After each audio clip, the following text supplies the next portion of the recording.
For years, Russia's President Vladimir Putin has been carefully working to cultivate Russia's influence throughout Europe, South America, and Asia. That influence has come to the fore during the Ukraine war, as Putin has been able to rely on Russia's allies to provide missiles, shells, and even soldiers to keep his invasion going. It all seemed to be going too well for Putin, but what he has built is starting to crumble. Russia's alliance network is crumbling as Putin is being forced to face up to the fact that he has experienced a double failure. As his alliances collapse left and right, Russia is still bogged down in a Ukraine war that may well destroy the country's future. It wasn't supposed to go like this for Putin, as the New Voice of Ukraine reported on January the 13th. When Putin invaded Ukraine, he was still firmly entrenched in his efforts to rebuild Russia into a great power that could have as much influence on the world, if not more, than the United States. The special military operation in Ukraine was meant to be a pit stop for the power trip, as Putin expected that operation to be over in 3 days. Russia would grab a massive chunk of territory to form a barrier between Russia and an expanding NATO, and Putin could go back to building his relationships with countries like North Korea, China, and Iran. Of course, 3 days ended up being something of an, underestimate. Still, Putin was able to adapt, and he began to rely heavily on the alliance network that he'd built to keep his war going. El Pay highlighted how in an infographic article where it discussed the many partners that have been helping Russia in its war with Ukraine over the last 4 years. China is on the list, having provided Russia with economic boosts through its purchases of oil and gas, while also selling key products to the country that just so happen to be usable in the weapons that Russia needs to build. Iran has been delivering drones and missiles for much of the war, El Pay says, and North Korea has provided artillery ammunition. The latter has also sent soldiers by the thousands. According to the Council on Foreign Relations, between 14,000 and 15,000 North Korean soldiers have arrived to fight alongside Russia's forces, cementing a mutual defense treaty that was announced between Russia and North Korea back in June 2024. For several years, Putin put all of his alliances to good use. Sure, the Ukraine invasion has morphed from a 3-day operation into a multi-year attritional conflict, and Russia's casualty rate is much higher than anybody expected, hitting over 1.22 million soldiers by January 2025. But as long as the alliance is held and Russia maintained its influence, Putin would be able to keep his war going, and perhaps even more importantly, maintain Russia's status as one of the world's most important and influential countries. What Putin never expected was that the alliance network he'd built would start to crumble. And it all started in late 2024. In December 2024, Syria's reigning dictator, Bashar al-Assad, fell from power. A lightning-fast 11-day offensive that led to the al-Assad family's fall ended on December the 8th, concluding 14 years of civil war that had fractured the Middle East nation. That war had led to about 6.8 million Syrians leaving their homes, about 1 million of whom had returned a year after al-Assad's fall, according to Al Jazeera. But more importantly for Russia, that war has also allowed Putin to snake its tendrils throughout Syria by virtue of the alliance that he had created with al-Assad. Putin had plenty of reasons for why he was so keen to keep al-Assad on his side and in the Syrian seat of power. Syria's former dictator and Russia's president began strengthening their ties in the mid-2000s, right around the time that Putin was starting to expand Russia's military in his quest to make Russia a great power once more. That military was used in Syria to keep al-Assad in power, and as we all know, Putin isn't the sort of person who does these types of things for free. His support of al-Assad was conditional, with the key condition being the alliance between Putin and al-Assad himself.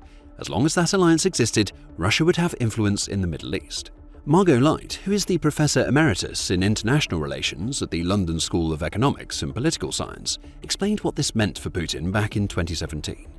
If you wanted to negotiate some end to the conflict, you couldn't disregard Russia's views on how that conflict should be settled, Light said, adding, it's part of this determination, by Putin mostly, to show that Russia is a strong power that has to be reckoned with. With the relationship with al-Assad established, Russia also gained influence throughout the rest of the Middle East. But all of that came crashing down alongside al-Assad in December 2024, striking a major blow to Putin's ambition of re-establishing Russia as a global power, and himself as one of the world's most important figures in the process. The collapse of Syria's dictatorial regime hurt Putin, but it didn't have a huge impact on the Ukraine war. Sure, Russia had lost an alliance with a nation that gave it influence in the Middle East, but that nation wasn't offering much direct support to Russia's Ukraine war effort. If anything, maintaining the al-Assad regime could have been considered a drain on Putin's resources at a time when Russia needed anything but a drain. Putin smarted from the loss, but he still believed that he was on his way to winning in Ukraine, all while he built relationships elsewhere. Then 2025 came along, and with it, the arrival of US President Donald Trump for his second term in the American hot seat. Now, for much of 2025, Trump's return has seen him blow hot and cold with both Russia and Ukraine. For Putin, the rise of Trump for his second term presented an opportunity to get in good with the US, and perhaps take another step closer to bringing Russia back in from the cold that Putin placed it in with his Ukraine invasion. Until very recently, Russia and the US seemed to be on the same page. A 28-point peace plan created by the US in late November 2025 indicated that, as the plan essentially suggested that Ukraine give in to many of Putin's demands, including surrendering the Donbass region to Russian control. But things took a turn for Putin as we entered 2026. For several years, Putin has been developing ties with Venezuela's president, Nicolas Maduro.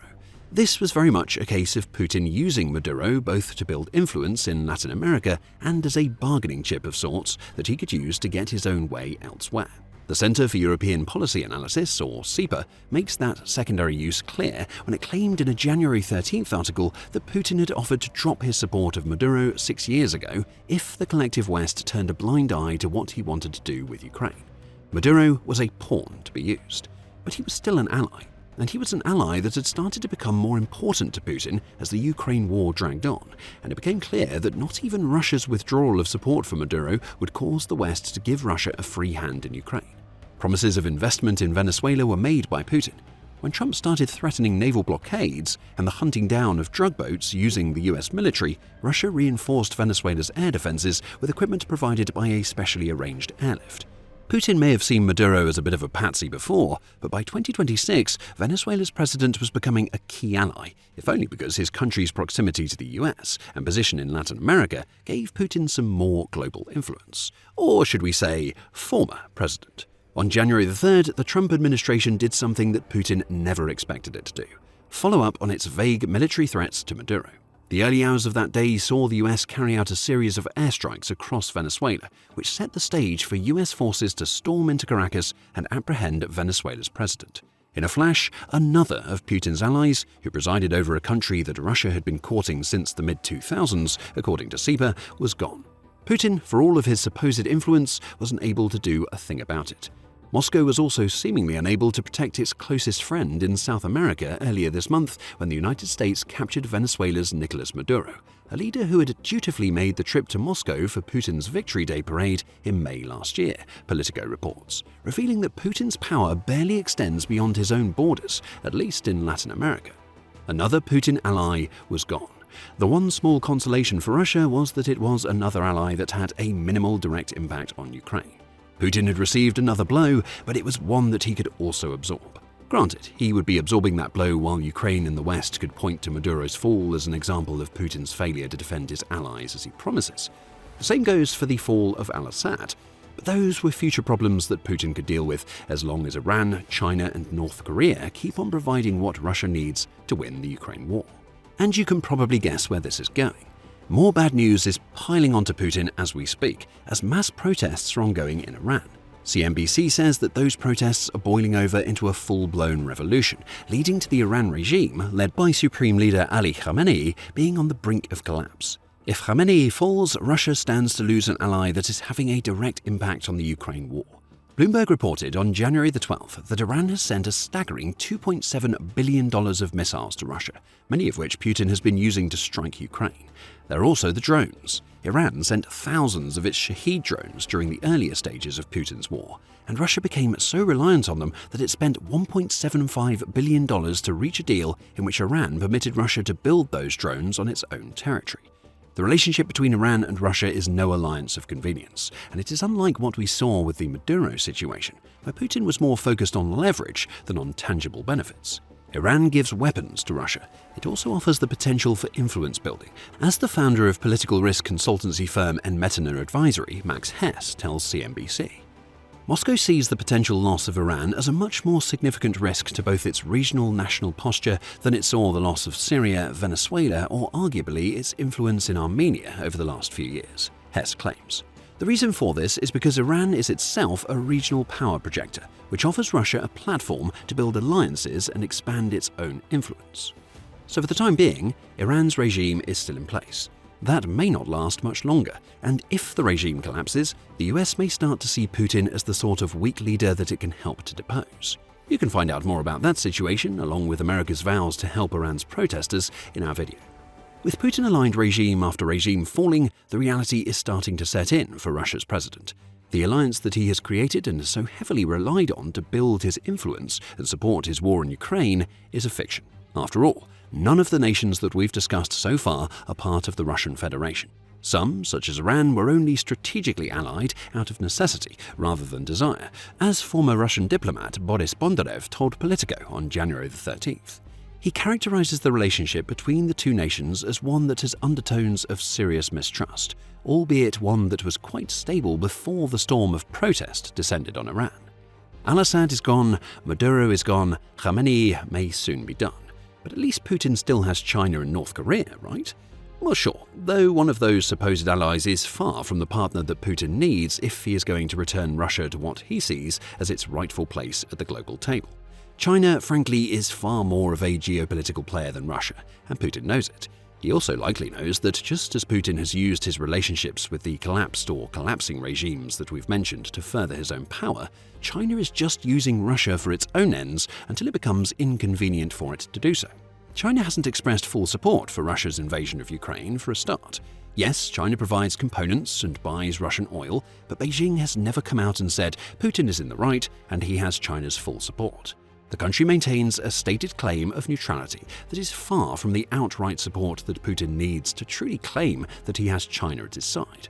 China's foreign minister, Wang Yi, has said that the country doesn't want to see Russia defeated on the battlefield in Ukraine. The European Union Institute for Security Studies, or ISS, pointed out in an October 2025 piece. However, that may be because Russia's survival benefits China right now. China's support is not limitless, the ISS says. Beijing has avoided paying a high economic and political price for its help. Moscow has become progressively more dependent. In turn, China has leveraged the asymmetry in the relationship by using Russia as a market to absorb its exports. The alliance between Russia and China is more about money and geopolitical signaling than anything else, and Russia is paying a harsh price for maintaining it. According to a December 23rd article in The Telegraph, several Russian industries are now struggling due to China's influence. Russian imports of Chinese cars increased sevenfold in the 2 years up to 2024, affecting Russia's domestic vehicle manufacturing, the outlet says. China is now spending just $400 million to invest in Russia, which is remarkable given that it was spending an average of $1.2 billion back in 2011. And China has also demonstrated several times that it is willing to halt its purchases of Russian oil, especially when the US sanctions machine comes calling. It's gotten to the point where a December 22nd Geopolitical Monitor article suggested that China may be an ally of Putin that is now waiting for Russia's defeat in Ukraine. If that's true, then Putin is very much the little brother to China's President Xi Jinping. Far from influencing Chinese decision-making or using an alliance with China to project power in Asia or the Indo-Pacific, Putin is basically reliant on Xi to keep money pouring into Russia. He knows that China could turn that tap off at any time, and Russia would struggle to survive. That's hardly the situation that a true global power should find itself in. So what does all of this leave Putin with? Basically, North Korea. A global pariah on an even larger scale than Russia, and one that, despite the Mutual Defense Pact that we mentioned earlier, isn't doing as much for Russia as Putin needs. It's unlikely that we will see regime change in North Korea anytime soon, so Putin can breathe easy in that respect. And North Korea isn't powerful enough to turn Putin into a puppet as China can. But Russia relying on North Korea to push itself as a global power isn't exactly a great strategy. Military commentator Denis Popovich said as much on Radio NV, as reported by Ukraine Today on January 14th. Now imagine that all this disappears, Popovich says of the weapons that Iran has been sending to Russia that could be gone if the Khamenei regime falls. Given that North Korea, we haven't mentioned it for a long time, supplies ammunition to the Russian Federation. Although they supplied, there were millions of tons. But I have seen information that North Korea's reserves are gradually being depleted and they are forced to deploy additional capacities, Popovich says. Popovich makes some good points. On November the 15th, RBC Ukraine reported that North Korea had depleted its artillery shell stockpiles, forcing it to pivot to the manufacture of first-person view drones to keep up its weapons shipments to Russia. It's unclear why Russia would even want North Korean shells in the first place. As far back as February 27th, Newsweek was reporting that about half of the shells that Russia receives from North Korea don't even work. That's what Putin is essentially left with from his carefully built alliance network: faulty shells from a country that is running out. All the while, Russia is still as bogged down in Ukraine as it has ever been. Politico says that Russia has lost 1.1 million of its soldiers in Ukraine, though Ukraine's own Ministry of Finance says that the number exceeds 1.2 million. Ukraine is hitting Russia hard too, having recently left 600,000 Russians without electricity in the border region of Belgorod following a missile strike. The war that should have been over in days is costing Russia enormous amounts of manpower, time and money. And if things carry on the way that they are, Russia will be fighting Ukraine long after Putin is gone. In May 2025, Forbes suggested that Russia's rate of advance in Ukraine is so slow that it would take Russia until 2256 to take Ukraine at a cost of 101 million casualties. As hyperbolic as those figures may be, and they also ignore Ukraine's casualties, they do demonstrate that the Ukraine war has proven that Russia isn't the major military power everybody thought it was prior to February 2022. And as his alliances collapse around him, Putin is also having to come to terms with the fact that he is far less influential than he believes. He has failed to protect key allies in Venezuela and Syria. Iran's regime is on the verge of collapse, and Putin is doing nothing. China just uses Russia, and North Korea simply isn't a country upon which a new Russian-led world order can be supported. You have to wonder if Putin regrets his decision to invade Ukraine. If he had never done it, the illusion of influence that he had could have been built and maintained. But the double failure of Russia's leader has severely weakened Russia, and his soldiers are starting to see it. Ukraine just reported that thousands of Putin's supposedly loyal fighters have surrendered, causing major problems for the Russian military in the process. Learn more about that issue in our video, and remember to subscribe to The Military Show for more coverage of the impact that Putin's foolish war is having on himself and his country.